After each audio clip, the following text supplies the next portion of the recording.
Bueno, lo primero, confirmamos que funcione el audio. Buen día, sí, sí funciona el audio. Excelente, entonces.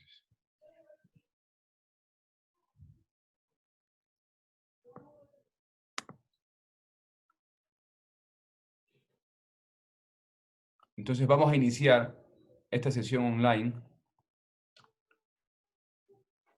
y ya nos vamos a introducir en un elemento bastante interesante para la comprensión de los tipos societarios, ¿no?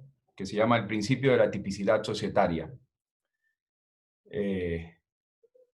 Y que está vinculado a este tema que he anunciado, tipicidad societaria y tipos de sociedad. Le quería preguntar a la compañera que hace de coordinadora si teníamos alguna cuestión pendiente aquí, alguna consulta o pregunta que yo les había hecho a ustedes para poder ir calificando la participación. Si alguien me ayuda.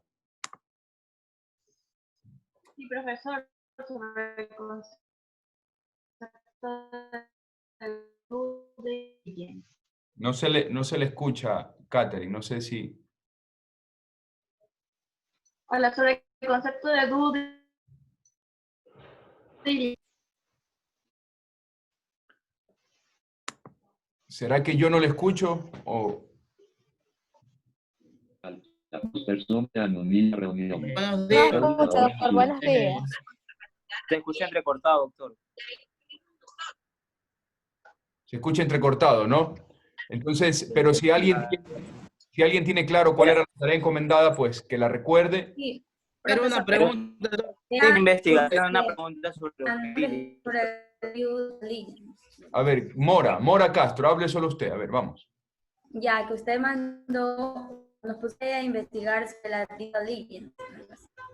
¿Sobre qué cosa?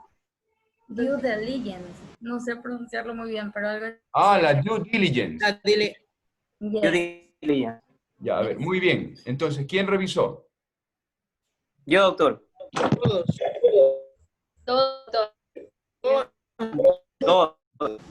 Todo el 7-4. Todos han revisado. A ver, vamos a ver si es verdad. A ver, vamos a darle la oportunidad a la compañera Rivera. Buenos días, doctor. El due diligence decía que es la evaluación que se le hace a la empresa, la información.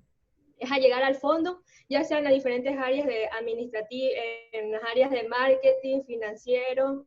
Es la debida diligencia por tal. Se va también a investigar los costos, los riesgos y los beneficios que trae dicha empresa. Esto es más bien para que el comprador y el vendedor, más que todo para el comprador, tenga una idea de lo que, en qué se va a establecer, en qué va a invertir el capital. También es de cuánto vale el negocio y cuál es el retorno financiero que se va a dar en dicha empresa. Es importante, antes de contraer o llevar a cabo cualquier tipo de inversión, utilizado para referirse en sociedad. Por lo tanto, su principal información es llegar a conocer la empresa, sus costos, su capital o lo que produce la empresa. Es llegar a fondo las actividades que realiza dicha empresa para darle a conocer al comprador. Gracias. Muy bien, Estefanía, muy bien. ¿Alguien más, por favor? Yo, doctor. A ver, Marcela Gómez. Vamos, Marcela.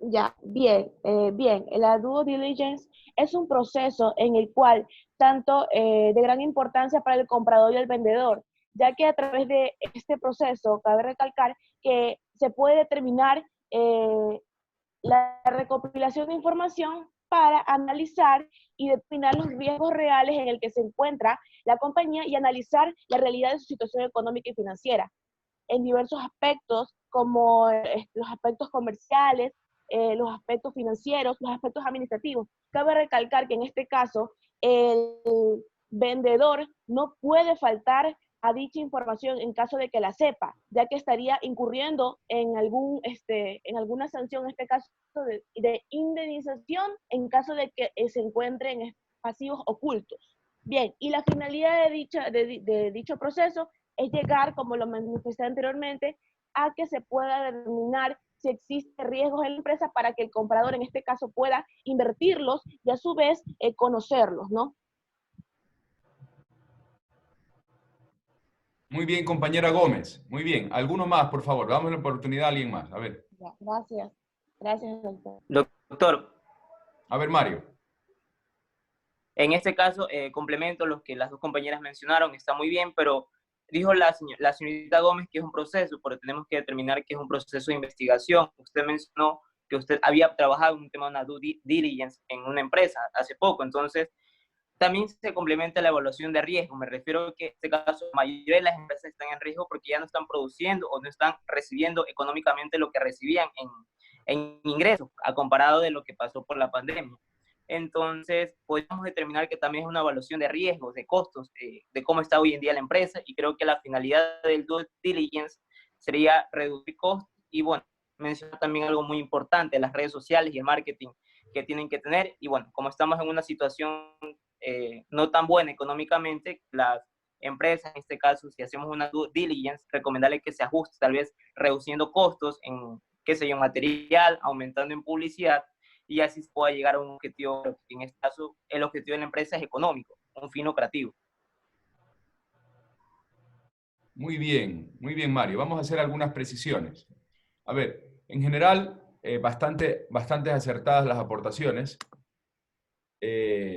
Vamos a hacer unas pequeñas precisiones. A ver, la due diligence es un proceso de valoración y de estimación de la empresa en función de los procesos que realiza.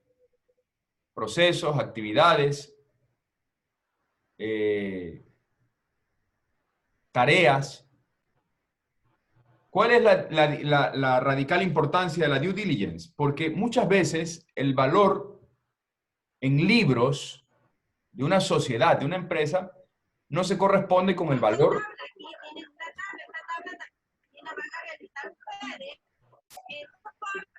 A ver, silencio, ponemos en silencio.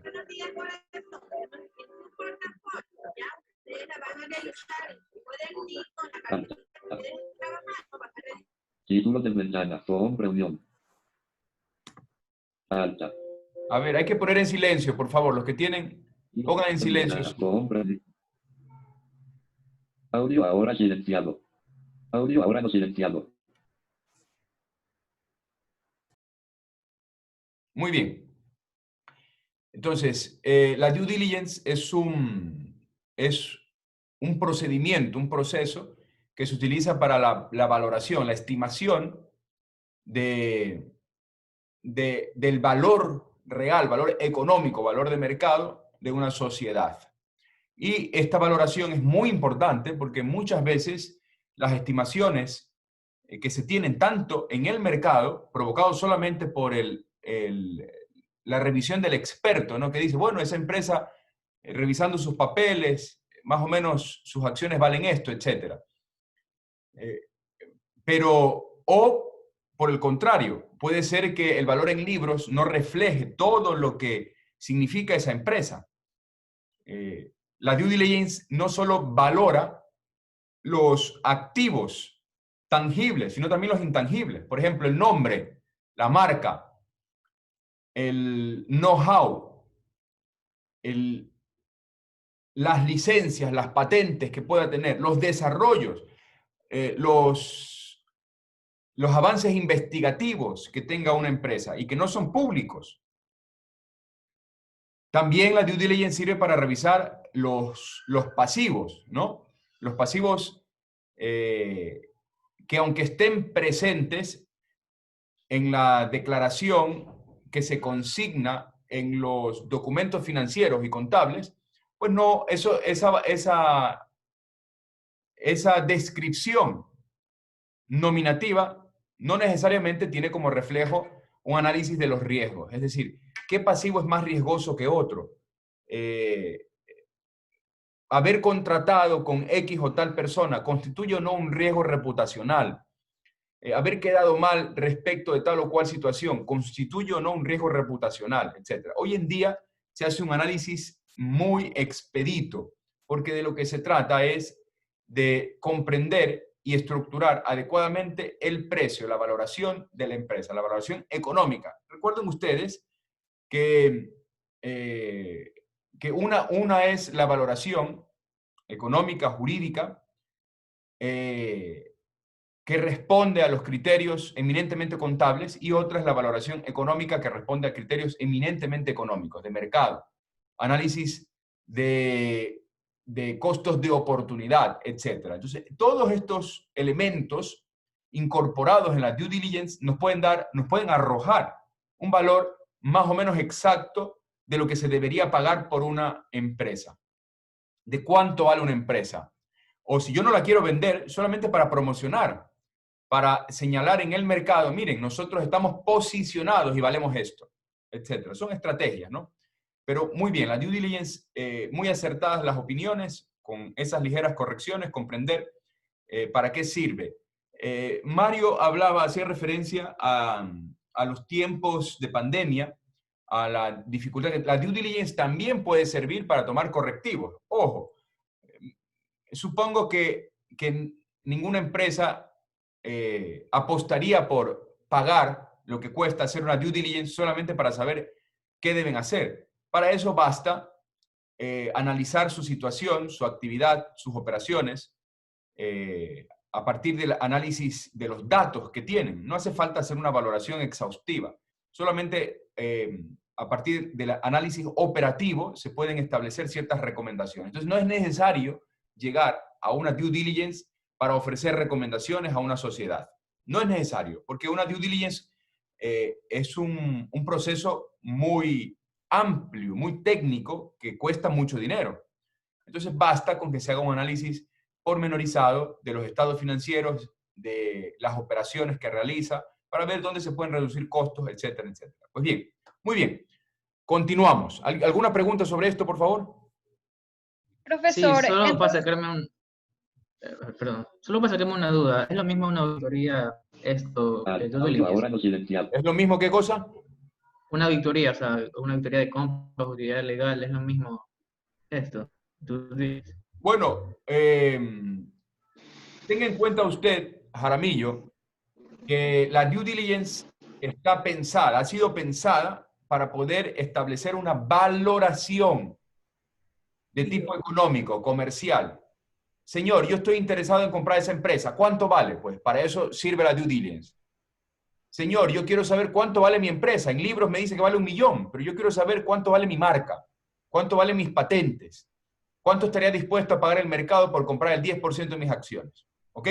Y por otra parte, la auditoría es un instrumento jurídico establecido en la legislación, ya sea para revisar si se está cumpliendo con los estándares normativos para el adecuado manejo de la empresa, internamente o externamente. Entonces, la auditoría es otro fenómeno. Es para revisar el cumplimiento de las normas, ya sea para el manejo de los estados financieros, para el manejo del compliance preventivo en temas laborales, en temas civiles, en temas penales, etc. La auditoría es un fenómeno distinto. Está ligado, sí, porque una due diligence puede incluir un procedimiento auditor, ¿no? Que se audite aleatoriamente o estrictamente las cuentas para saber si los contratos que realiza o ha realizado esa empresa son contratos que se han llevado acorde a la legalidad. ¿Por qué es importante? Porque cuando yo compro una empresa o participo en ella, asumo los riesgos, no solo económicos, sino también reputacionales y económicos que derivan de los reputacionales. Entonces, es importante saber si se trata de una persona que cumple con las normas. Si no se trata de una persona que cumple con las normas, aunque valga mucho, en algún momento va a valer poco. ¿Ok? Profesor, usted dice que, bueno, uno de los objetivos que tiene esto es, como quien dice, reducir el riesgo de que la persona invierta mal, por así decir, su dinero. Sí. Pero usted también dijo que tenía un mal doctor. ¿Eso lo pagaría la empresa que va a invertir? ¿O sería mitad y mitad? ¿O cómo sería eso? Depende de la negociación. Depende de la negociación. Generalmente, compañera Pazmiño, generalmente lo que ocurre es que ambos contratan por separado una propia due diligence, o de manera mancomunada tratan de buscar a una empresa especializada, por ejemplo, los despachos grandes, tradicionales que se dedican a esto, Pricewaterhouse and Cooper, McKinsey, etcétera, son los que se dedican. Entonces, el grado de confiabilidad que representan estos despachos permite que se llegue a un acuerdo en el que las partes dicen, pagamos de manera conjunta la due diligence, y no pasa nada. Pero hay que ver, ¿no? Si yo no confío mucho, si estoy comprando una empresa en un sitio donde no operan estos grandes despachos, lo más probable es que yo contrate a una persona de mi confianza. De manera autónoma e individual. Doctor, ¿qué sucede si dentro del proceso de investigación el vendedor oculta algún tipo de información? ¿Existe algún tipo de sanción? Bueno, tenga en cuenta usted que la due diligence es un procedimiento para establecer la valoración, ¿no? Generalmente hay unos acuerdos previos de negociación que se llaman las... Por favor, que alguien apague eso. No sé quién tiene encendido y se escucha a un televisor ahí, creo que es algo, no sé. Lo mínimo que deberían hacer es, yo no les controlo a ustedes absolutamente nada, ¿no? Confío en que ustedes están conectados y están escuchando la clase. Lo mínimo que deberían hacer es por lo menos apagar el programa de Don Mauro. Es el programa de Don Mauro que cuando presiona una tecla, como que la computadora habla diciendo que se le apagó el micrófono o se le prendió. Ah, ok. Pues lo siento entonces, Mauro.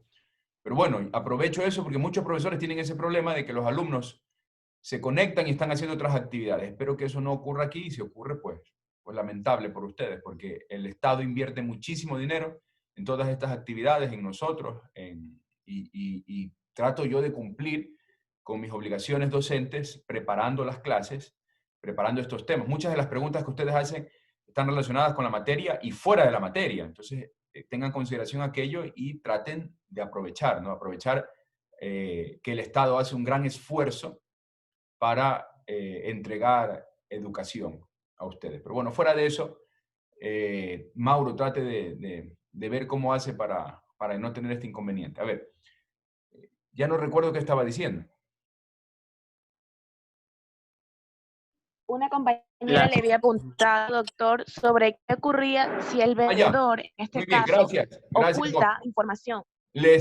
Bueno, generalmente existen los acuerdos previos, ¿no? Antes de iniciar una negociación, existe un acuerdo previo que se llama, por ejemplo, en el Non-Disclosure Agreement o acuerdo de confidencialidad.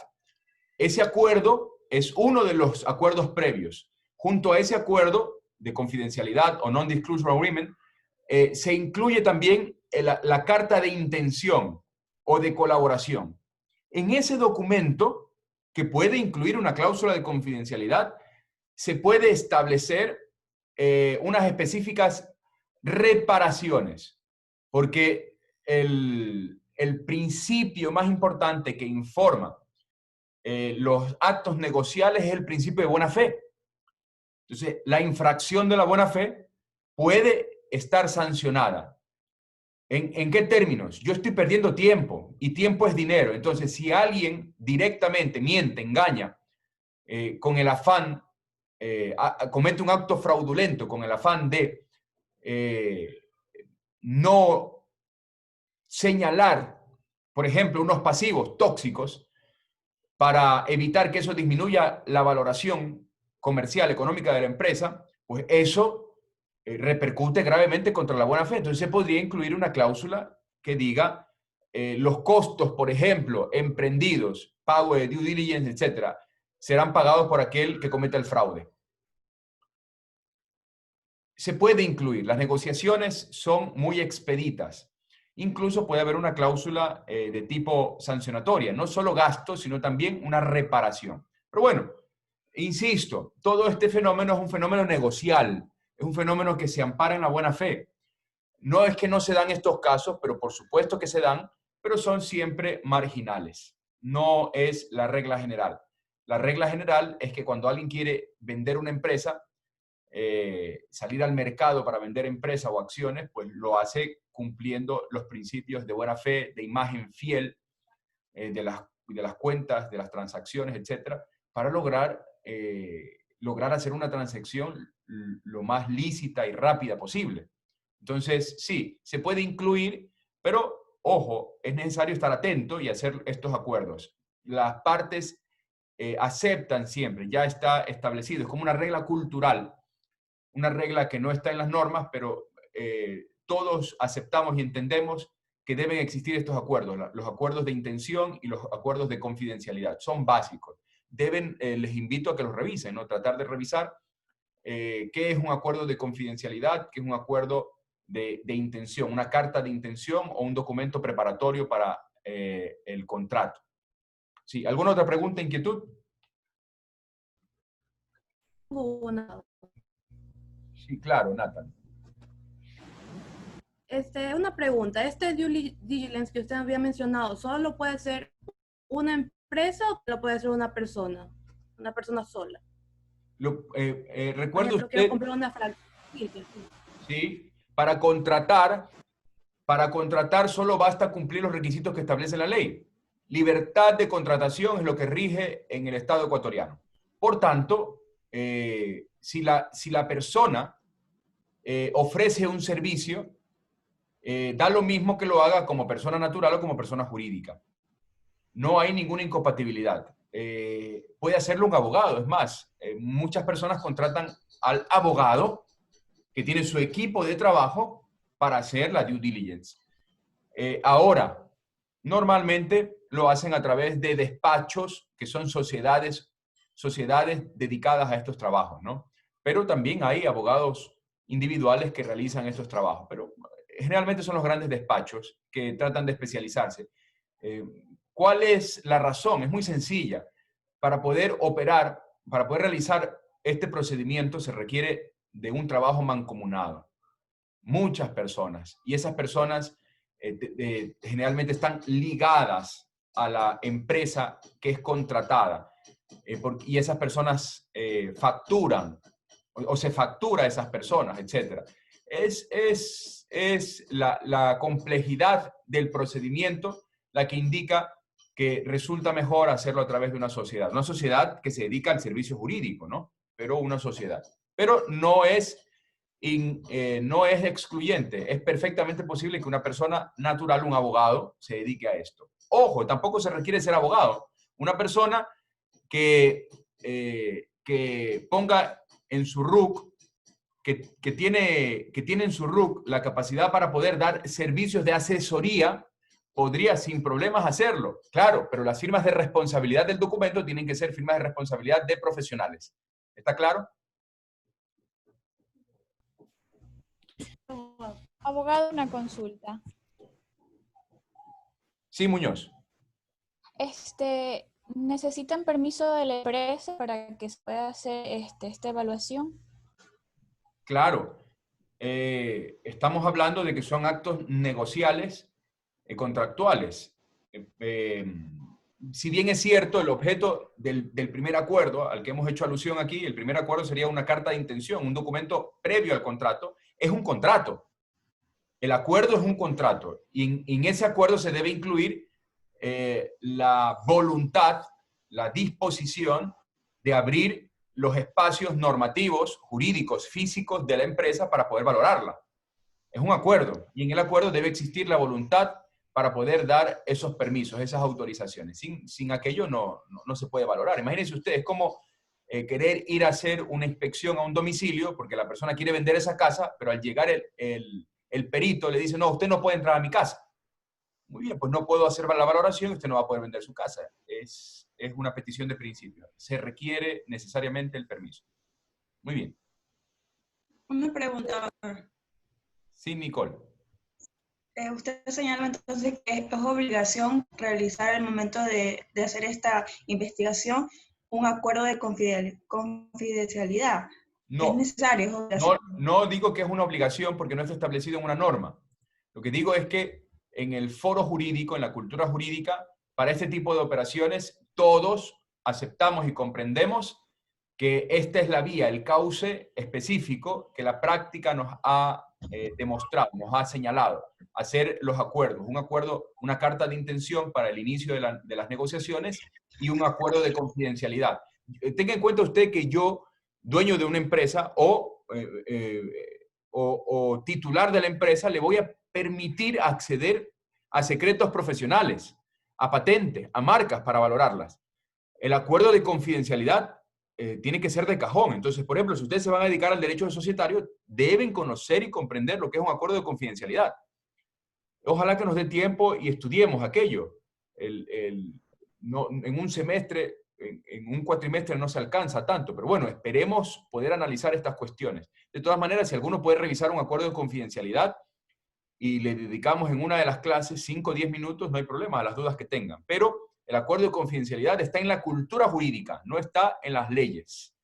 La carta de intención o el convenio previo para realizar una negociación de ese tipo está también en la cultura jurídica, no está en las normas. Las normas recomiendan, no excluyen aquello, porque recuerden ustedes que ya han visto ustedes derecho de las obligaciones en Código Civil, libro cuarto. Entonces, los límites para la negociación solo están establecidos en la causa lícita y en el objeto lícito. Si la causa y el objeto es lícito, yo puedo hacer cualquier tipo de contrato. ¿Está claro? Entonces, por eso se dice que este contrato es lícito, este convenio previo, el acuerdo de confidencialidad son previos.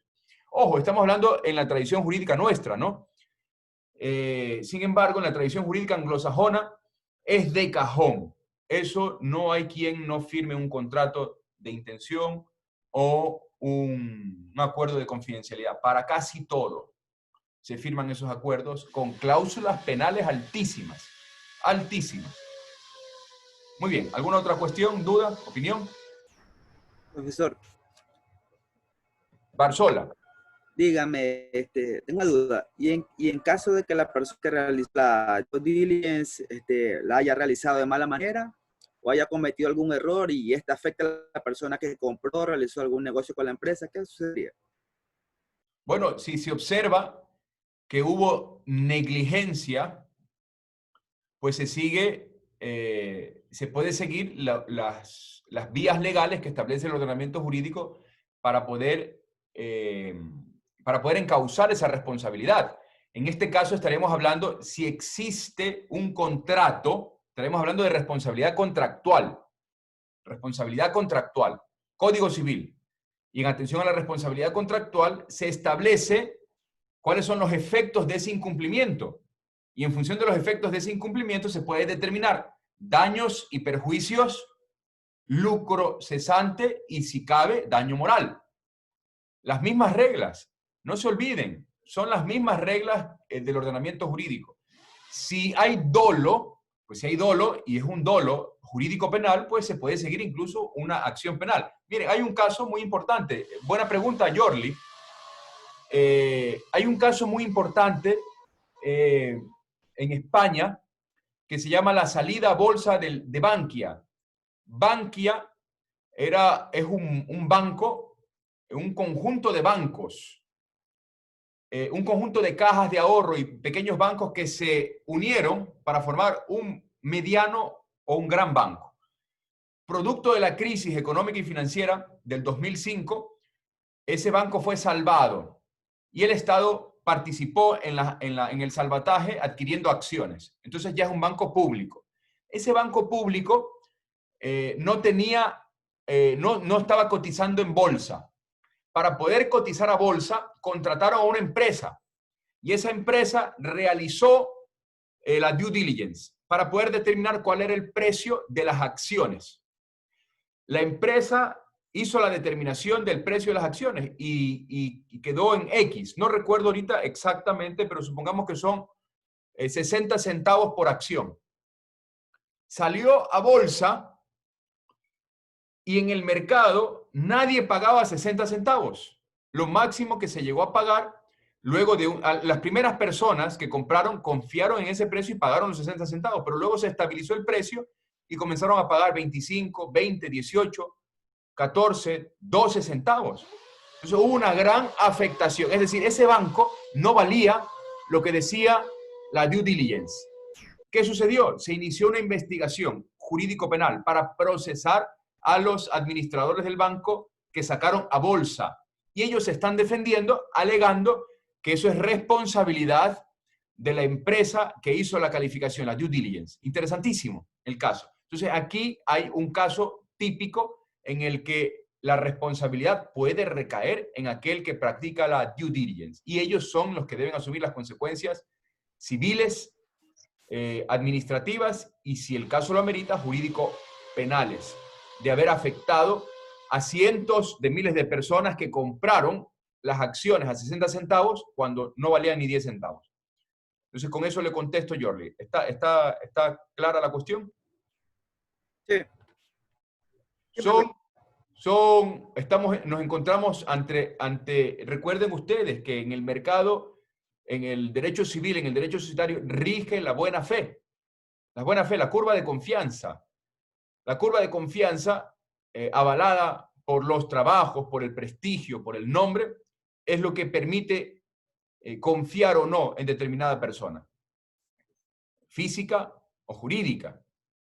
En este caso también, si hay una afectación a la buena fe, el régimen de la buena fe, bueno, ustedes son muchos alumnos míos, ya conocen el régimen de la buena fe. Las afectaciones a la buena fe se pueden dar de diversas maneras. Una de esas puede ser el dolo, el error, la culpa y la mala fe. Entonces, cualquiera de estas circunstancias que afectan al régimen jurídico general de la buena fe pueden dar pie a una responsabilidad, a menos que se trate de un error invencible. Solo en ese caso no cabe reparación. Pero bueno, en estos casos se entiende que una persona que dice que sabe hacer algo y al final lo hace de manera errada, equivocada, negligente o dolosamente o por mala fe, pues debe responder, siempre debe responder. Eso ya el derecho lo tiene asumido, la jurisprudencia, la doctrina está de acuerdo, no hay ninguna repercusión. Pero contestándole eso, concluyo señalando, Jordi, que la idea no es quedar mal, pues. La idea es hacer bien el trabajo porque de eso vivo para seguir haciéndolo y que los demás me contraten. Pero bueno, siempre ocurren cosas raras. Muy bien, ¿alguna otra cuestión? Si no, pasamos, porque nos hemos quedado en esto. Ha sido interesante el tema. Profesor, buenos días. Vallas. A ver, ¿quién es? ¿Vallas sí, o Arias? Sí.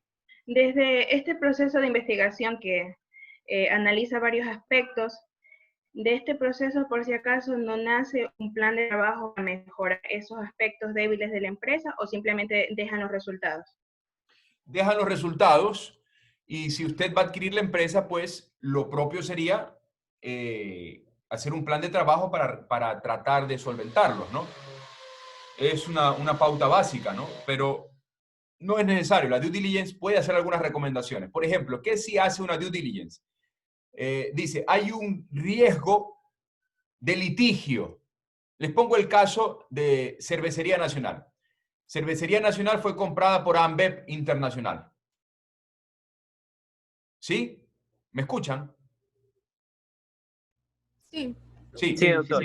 Sí, doctor. Cuando se practicó la due diligence, en esa due diligence participó un maestro mío español, el profesor Lema de Besa, un profesor muy importante, un catedrático de Derecho Mercantil de la Universidad Complutense. ¿Qué recomendó la due diligence? Interesante. Lo que recomendó la due diligence es establecer un pasivo contingente, porque existía un riesgo muy alto de demanda laboral de los trabajadores. Pues bien, esa recomendación de la due diligence fue aceptada y se incluyó como pasivo contingente la posible demanda de los trabajadores. Hasta hoy en día está ese litigio abierto, la demanda por 90 y pico millones de dólares de los trabajadores. La empresa Ambev Internacional compró efectivamente a esta compañía cervecera. La compró, la adquirió y dejó ese pasivo.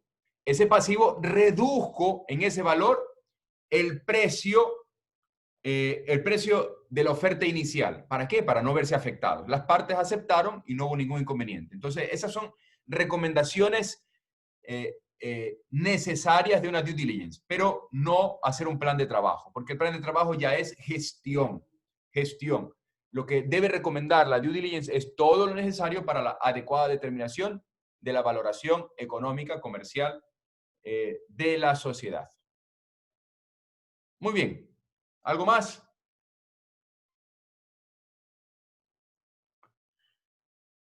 Pues si no hay más cosas, seguimos. Ahora sí, nos introducimos en el principio de la tipicidad. El principio de la tipicidad que está vinculado a la tipicidad societaria y a los tipos de sociedad. Ya yo he enunciado ya en una sesión previa, no recuerdo si hace 2 o 3 sesiones, había enunciado a qué hace referencia el principio de tipicidad. Había señalado que la tradición romano-germánica, de la que nosotros somos herederos, desde la dogmática y la legislación, está acostumbrada a establecer tipos legales para que sirvan de guía. Pues en el derecho societario no es una excepción. Es más, el derecho societario está caracterizado. Los tipos societarios son tipos modélicos a los que yo acudo para poder hacer mi sociedad, mi empresa. La empresa dedicada a la venta de llantas puede asumir un tipo societario específico como sociedad anónima, sociedad en comandita, sociedad comanditaria, sociedad colectiva, etc. Un tipo social específico. Pero no solo lo hacen las empresas que venden llantas, también lo puede hacer una panadería, lo puede hacer una empresa que vende helados, etc. O una gran multinacional que se dedica a vender productos de consumo masivo. Tienen un tipo social que es genérico, a pesar de que la empresa, la concreta actividad empresarial sea diversa, distinta, etcétera. Muy bien. ¿A qué hace alusión el principio de tipicidad? A 2 diferentes grados de tipicidad. El primer grado de la tipicidad está relacionado con el concreto ejercicio del derecho fundamental de asociación. Es decir, ¿cuáles son las reglas que van a regir la asociación? Ese es el primer grado. Cuando aparece la asociación, a través del ejercicio del derecho fundamental de asociación, podemos señalar, sin miedo a la equivocación, que nos encontramos en una sociedad de hecho. Una sociedad de hecho que tiene capacidad jurídica para realizar actos de tipo contractual, de tipo convencional contractual. Sin embargo, en el momento en que aparece el tipo social, ya deja de existir la sociedad de hecho y aparece la sociedad de derecho. Interesante. La sociedad de derecho, el tipo social en concreto, constituye el segundo grado de tipicidad. Primer grado de tipicidad, asociación, ejercicio del derecho fundamental de asociación. Segundo grado de tipicidad, la concreta regularización de ese primer grado a través de la existencia del tipo social. Vamos a poner un ejemplo. Las partes, los socios, acuerdan hacer una sociedad. Entonces comienzan a iniciar los trámites ante las respectivas autoridades hasta que aparece la escritura. Cuando aparece la escritura de constitución de la sociedad, en ese instante ya tenemos una nueva personalidad jurídica, una sociedad jurídica de derecho. Durante todo ese interín o ese procedimiento previo, mediato, anterior, hasta lograr esa declaración jurídica consignada en la escritura pública, pues hasta ese momento no tenemos sino simple y llanamente el primer grado de tipicidad societaria. Vamos a ver, ¿cuáles son las repercusiones de esta distinción? Interesante. Las repercusiones son si existe un acto que invalide la escritura de constitución de la sociedad, Es decir, un acto de atipicidad, porque no se han cumplido, por ejemplo, con los requisitos que establece la ley para la constitución de la sociedad anónima, pues eso repercute respecto del segundo grado. No surge la sociedad jurídica, pero eso no repercute o no invalida a la sociedad de hecho. La sociedad de hecho permanece intacta y protegida por el ordenamiento jurídico. Un acto de atipicidad en sede del segundo grado no repercute para invalidar lo actuado en sede del primer grado. Esto es una regla del ordenamiento jurídico que permite dar confianza y seguridad jurídica. Lo voy a explicar del siguiente modo. Muchas veces las sociedades de hecho comienzan a trabajar, a emprender negocios. Tienen negocios, contratos, actividades. Pues bien, esos actos son inoponibles. Son actos que están protegidos por el ordenamiento jurídico y no tienen respuesta en contrario. Son válidos, perfectamente válidos y deben ser asumidos por la posterior sociedad naciente. Sin embargo, la sociedad de hecho, una vez que aparece la sociedad de derecho, ya no tiene capacidad jurídica para seguir actuando. Y toda actuación posterior al nacimiento de la sociedad de derecho realizado por la sociedad de hecho es nulo, inválido, y no repercute respecto de las partes ni de terceros. Muy bien, preguntas hasta aquí. Esto de aquí es bastante información en poco espacio, pero muy importante. Vamos, preguntas. Doctor, buenos días. Sí, Muñoz. ¿Me puede dar un ejemplo de la sociedad de hecho? Un ejemplo de una sociedad de hecho. Primero le doy el concepto, porque cuando usted comprende el concepto puede poner todos los ejemplos que quepan. La sociedad de hecho es el ejercicio mancomunado del derecho de asociación. 5 o 6 personas se reúnen y dicen, miren, vamos a emprender esta actividad, una actividad con fin de lucro. ¿Recuerdan ustedes, no? Cualquiera puede ser esa actividad. Y dicen, vamos a emprender esta actividad con fin de lucro. El fin tiene que ser lícito, el fin tiene que ser físicamente posible, etc. Ya recuerden ustedes lo que hemos visto antes.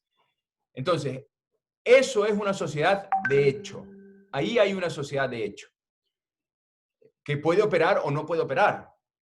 Si comienzan a operar y a contratar, por ejemplo, hacemos una sociedad de hecho, los estudiantes del paralelo, este paralelo es el 7-4, 7-4, se reúnen para hacer una sociedad dedicada a actividades comerciales. Por ejemplo, análisis o due diligence de empresas. Y se reúnen, dice, 4 estudiantes, vamos a reunirnos y vamos a ofrecer este servicio. Se reúnen y ya está. Y comienzan a contratar. Esa sociedad, de hecho, tiene capacidad de contratación. Lo tiene que hacer a través de alguno de sus miembros asociados, pero tiene capacidad de contratación. Y es en perfecta regla una sociedad de hecho. Luego, lo propio sería, si quieren mantener la sociedad, lo propio sería que se regularicen y escojan un tipo social establecido en la legislación y decidan participar. Puede ser a través de la sociedad comanditaria por participaciones o la sociedad accionarial a través de acciones para regularizar esa actividad.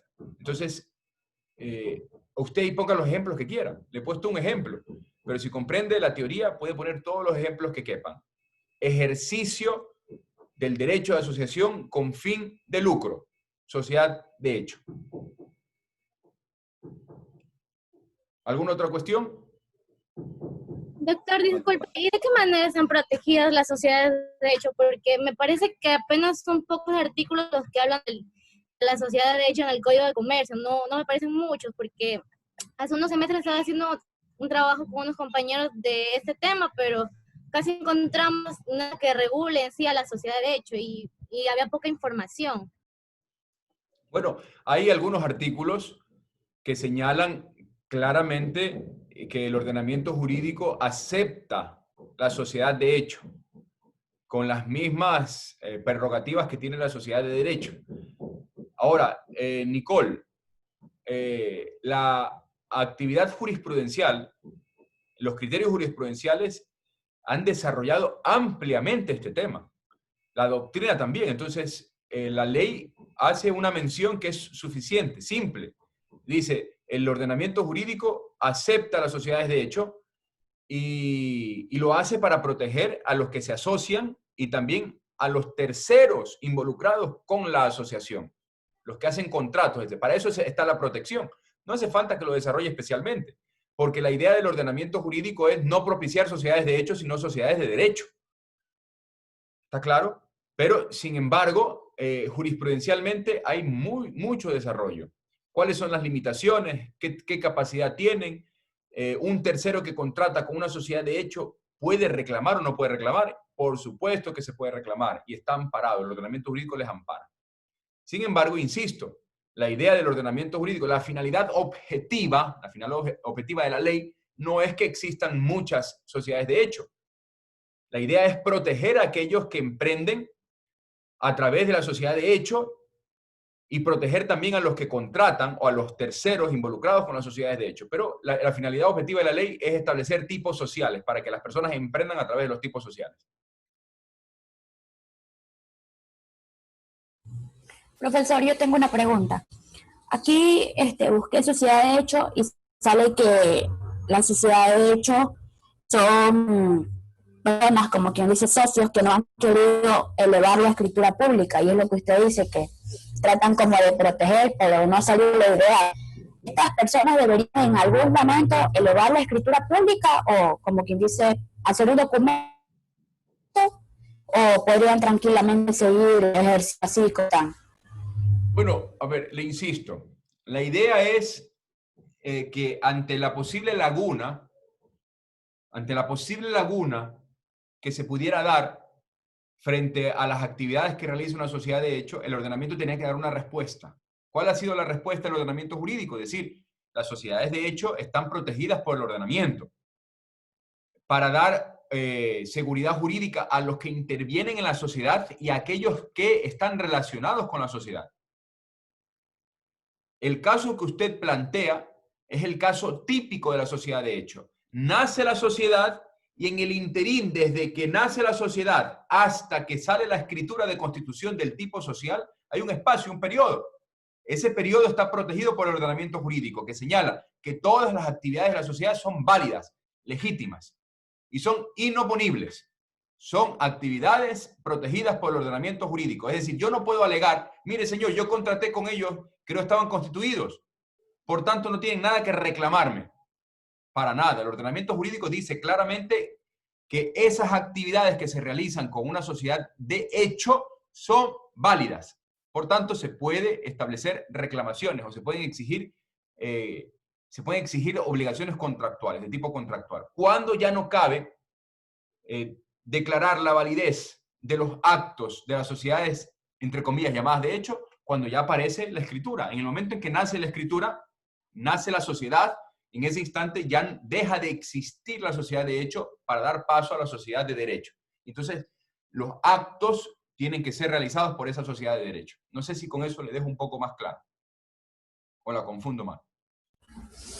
Sí, o sea, de ley tienen que constituir la empresa, o sea, el servicio. No puede quedar como una sociedad de hecho. Sería lo adecuado, pero sí podrían estar como sociedad de hecho porque el ordenamiento jurídico les ampara. No hay una sanción que diga a todos aquellos que inician el trámite y se quedan a medio talle, les vamos a poner una multa de 8 salarios. No existe eso. Porque se entiende que si usted está asociándose con fin de lucro, pues usted lo hace en el ámbito de sus intereses. Entonces, si a usted ya no le interesa, pues puede dejar en stand-by. El ordenamiento no le puede obligar a continuar con aquello que usted ya no quiere hacer. Doctor, o sea que no hay una fecha límite para la sociedad de hecho. O sea, digamos, tienen sociedad de hecho a 4 años, luego de los 4 años ya tienen que formar la sociedad de hecho, ¿no? No, en absoluto, porque usted actúa en el marco de la sociedad de hecho, usted actúa a través de uno de los participantes y contrata.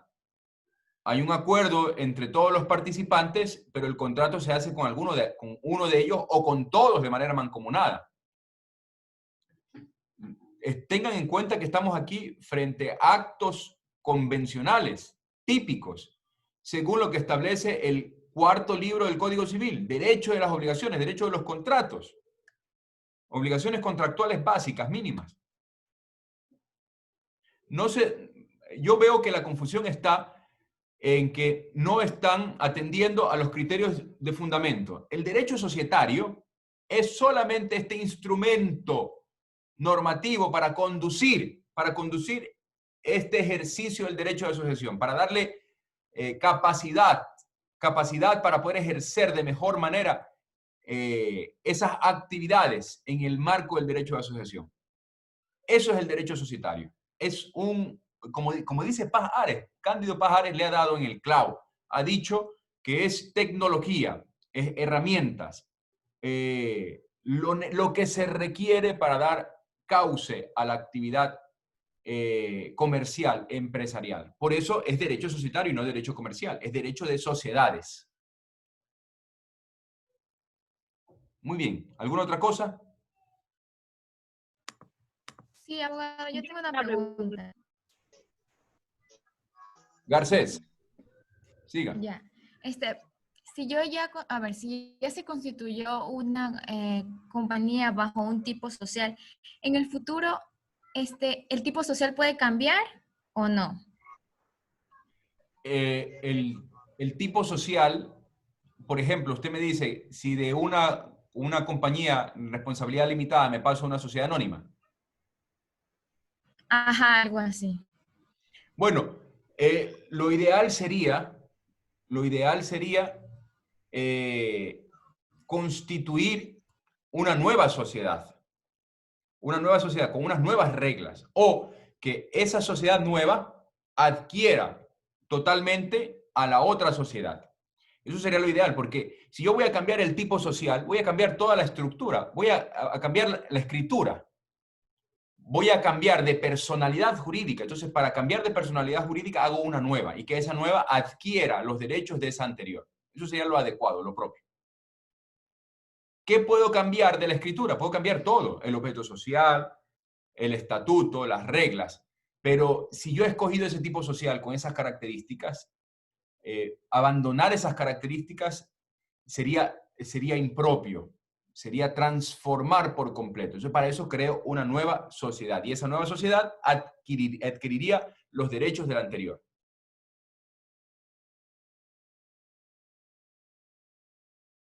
¿Sí?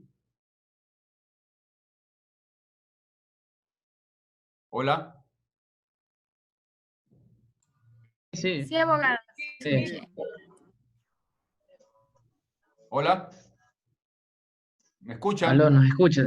Sí, abogado, ¿pero nos escucha? Sí, doctor, se escucha bien. Ahora sí les escucho, antes no les escuchaba. Muy bien, quedó clara la respuesta, compañera Garcés. Sí, abogado. Gracias. Muy bien. Continuamos entonces. Si no hay más dudas, comentarios, opiniones, continuamos. Yo tengo una pregunta. ¿Existe algún tipo de diferencia en el desarrollo de las actividades mercantiles de una sociedad de derecho a una sociedad de derecho, o es el mismo procedimiento? Bueno, la pregunta que usted hace es si hay alguna diferencia de las actividades comerciales. Pues la actividad al momento de realizar una actividad mercantil o comercial. Sí, la actividad comercial es la misma, ya sea que se trate de una sociedad de hecho o de derecho. Si usted quiere vender papas, usted puede vender las papas, o sea, a nivel de fenómeno empresarial, usted puede vender papas ya sea constituido o sin constituir. Pero luego la actividad del cumplimiento de obligaciones sí es distinto.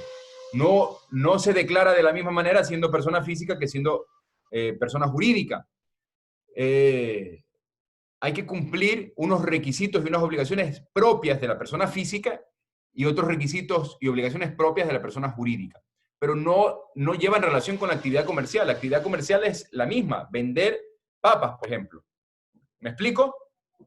Lo que cambia es las obligaciones, el cumplimiento de las obligaciones en atención a lo que la ley ha determinado para personas físicas y lo que la ley ha determinado para personas jurídicas. La obligación de llevar contabilidad, por ejemplo. es algo vinculado a la personalidad y al monto de las transacciones. La obligación de presentar estados contables y financieros es una obligación de las personas jurídicas. La obligación de declarar impuestos es para ambas personas, para ambos. Personas físicas y jurídicas tienen obligación de declarar impuestos, pero ¿cómo los declaran? Es distinto. La persona física declara de un modo y la persona jurídica declara de otro modo. Entonces, la actividad comercial no difiere. Lo que sí difiere es el cumplimiento de las obligaciones ligadas a la realización de esa actividad comercial. ¿Está claro, Verde Soto? Sí, abogado, muchas gracias. Profesor, yo tengo una pregunta. A ver, Gavilanes. Bueno, han venido preguntones hoy día. Muy bien. A ver, Gavilanes.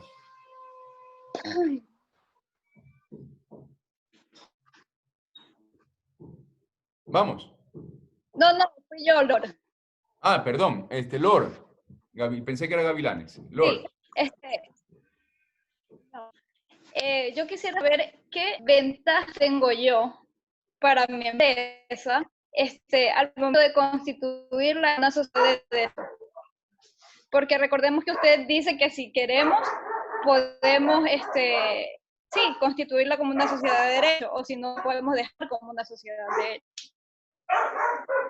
Ya, muy bien. A ver, esas conclusiones, compañera Jocelyn, usted les va a extraer cuando comencemos a estudiar los tipos sociales. La idea era alcanzar a hacer eso en esta clase. Lo importante es que comprendamos que los tipos sociales son derecho, son norma. Es decir, recuerden ustedes la definición de derecho que yo les he aportado aquí. El derecho es una solución que se ofrece a los conflictos que surgen con ocasión de la convivencia. El derecho es un conjunto de estrategias que sirven para poder conducir el conflicto, para poder dar solución. El derecho siempre está después de los problemas que aparecen con ocasión de la convivencia. ¿Qué es lo que sucede? Los tipos sociales no han sido inventados por el derecho ecuatoriano. Los tipos societarios han sido inventados por los ordenamientos del primer mundo. En el siglo XVII, siglo XVIII, con el advenimiento de la industrialización y de la gran fábrica, hay un distanciamiento entre los capitalistas y los gestores. Por eso se hace necesario establecer unas reglas específicas que hagan surgir el tipo social para dar protección a aquellos que ponen la plata y también dar seguridad a aquellos que la gestionan. ¿Sí? Entonces, por ejemplo, la sociedad anónima. ¿Para qué yo constituyo una sociedad anónima? Constituyo una sociedad anónima cuando yo tengo la idea, tengo la empresa, vendo el producto, por ejemplo, comercializo, pero requiero de capital. No me basta los recursos que tengo, entonces para eso constituyo una sociedad anónima. Pero ¿qué es lo que sucede en el Ecuador? Que en el Ecuador la gente constituye una sociedad solamente porque es lo que está. Mira, voy a hacer una empresa. ¿Qué hago? Pues constituyes una sociedad anónima y ya está. Pero no se lo hace en función de las necesidades. ¿Está claro? Una compañía, una empresa familiar en la que las empresas familiares se caracterizan porque los que participan en la sociedad son los mismos que la gestionan. Entonces, en esos casos, más que requerir dinero, capital, que puede ser el caso, lo que yo requiero es una compañía colectiva que me permita a mí como socio también administrarla. ¿Sí? Los tipos sociales están en función de las necesidades. Cada necesidad específica. La necesidad está en las relaciones económicas, societarias, jurídicas. Ahora, esa es la respuesta dogmática que yo les doy. Pero la respuesta real, en la práctica, lo que hay es gente que le dice, oye, búscame, por favor, hazme una compañía. ¿Qué compañía quieres? Cualquiera, solo quiero trabajar. Entonces la gente lo que hace es constituir sociedades o comprar una sociedad ya constituida para poder trabajar, laborar, a pesar de que no requiere ni recursos ni nada. Lo único que requiere es simplemente los papeles para poder operar. No sé si me explico.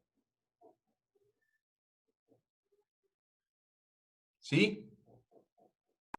Sí, profesor. Muy bien, Lor. Ya vamos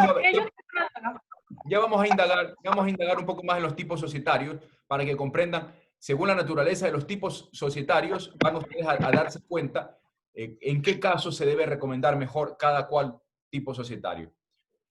Wilka, usted iba a hablar, sí, por favor. Disculpe que le interrumpí. No, tranquilo, abogado.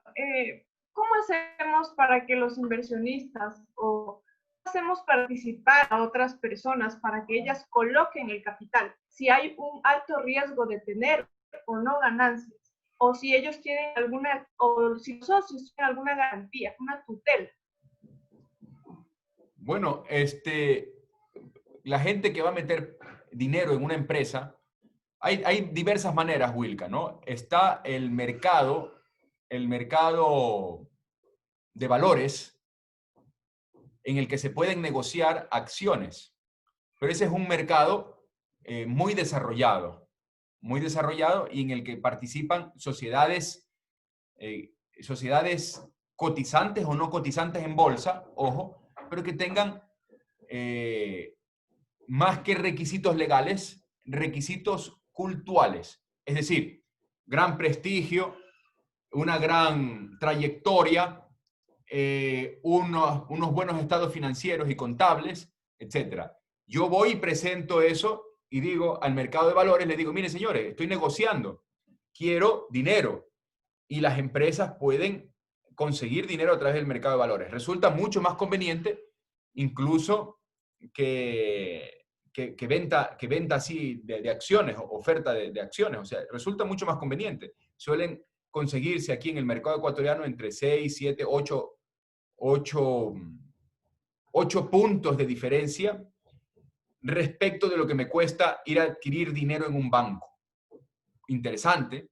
Hay modalidades de venta de acciones que pueden ser solamente por un periodo o ir a conseguir dinero para inversión sin necesidad de vender acciones.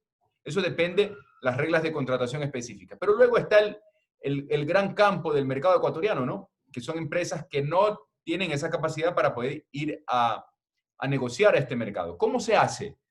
Pues lo que se hace es tratar de tener una empresa con buenos números, buenos papeles, y buscar en los sitios, en los mercados de inversionistas, personas que quieran participar. ¿Cómo se los convence? Pues como usted convence para vender su producto, tiene que convencer para vender una parte de la empresa y decir, mire, yo me dedico a esto, etc. No hay unas reglas claras establecidas, son actividades negociales de asesoría.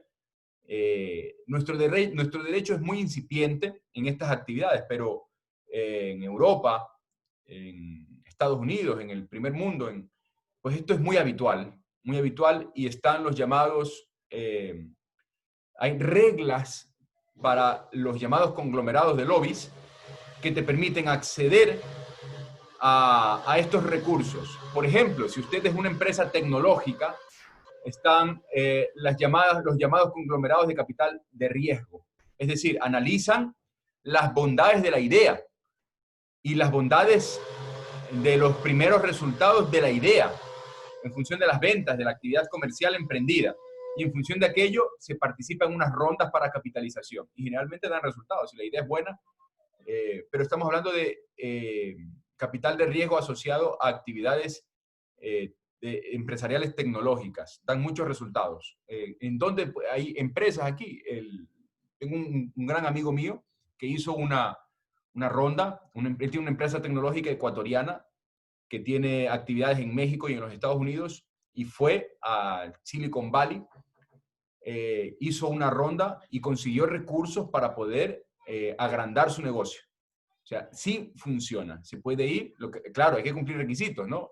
No valen los papeles ecuatorianos, entonces él tuvo que constituir la sociedad en Estados Unidos y que esa sociedad sea la propietaria de las acciones de las sociedades establecidas aquí en Ecuador y en México, etc. Y de ese modo pudo captar esos recursos. Se cumplen los requisitos, pero requisitos que son mínimos y válidos. ¿Yo cómo voy a meter dinero en una sociedad radicada en Ecuador? Necesito meter dinero en una sociedad que está radicada en mi país, porque aquí tengo mis abogados, aquí tengo las personas con las que confío, etcétera, etcétera, etcétera. Pero bueno, eso serían un poco las recomendaciones. Bueno, son las 11:15, ya nos hemos pasado del tiempo. Le pido a la compañera Argudo, o alguien más, cualquiera, anote que nos hemos quedado aquí. Efectos de la tipicidad societaria. Estoy contento con la participación, con las preguntas, muy bien. efectos de la tipicidad societaria. Para la próxima clase, pues quedó una pregunta, ¿no? Sí, entonces para la próxima clase, eso para la participación, y continuamos con los efectos de la tipicidad societaria y ya ingresamos a los tipos societarios. Saludos cordiales, les agradezco mucho por su asistencia y su participación. Nos vemos en la próxima sesión. De igual manera, Hasta luego. Chao. Hasta luego. Hasta luego. Luego.